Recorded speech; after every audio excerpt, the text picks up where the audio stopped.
এই চোদনাটা কোথায় গেল রে? ওকে কি তোরা আবার টাইম বলে দিসনি নাকি? আমি তো লেওরা ওকে কালকে বারবার বলে দিয়েছিলাম আজকে 10টার মধ্যে আসতে। এখন ওই চুদির ভাই যদি না আসে তো আমি কি মাল ছিটবো? আমি বলি কি পল্টুদা, ফুটোর জন্য অপেক্ষা না করে চলো আমরাই দোকানে যাই। হ্যাঁ আমারও তাই মনে হয়, চল আমরা বরং তাই যাই।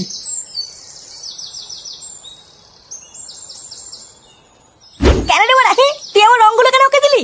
লেওরা আমি সকাল থেকে রংগুলো বেঁচে বেঁচে এক সাইডে রেখে গেলাম, আর তুই লেওরা সেই রংগুলো ওকে দিয়ে দিলি? হ্যাঁ আরে বাবা ফুটো, আমিও তো তোমাকে সেই একই রং দিলাম, ওই রংগুলো নিক না। ভোদা বালের কথা নাকি আমার রঙও নিয়ে নেবে? আমার বড় ওই রংটাই চাই।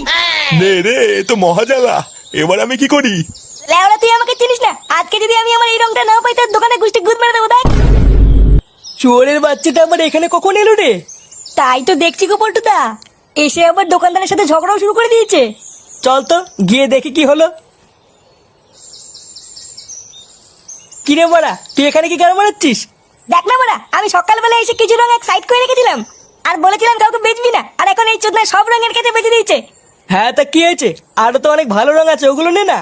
না বড়া, আমার এই রংটাই চাই, অন্য কোনো রং নেবো না। ধুর বড়া, বাল বাল করে যাচ্ছে সেই থেকে। কাকা আমাকে 2 প্যাকেট আবির দাও তো, ওলে ওরে গান মারা গিয়ে। দাঁড়াও পল্টু।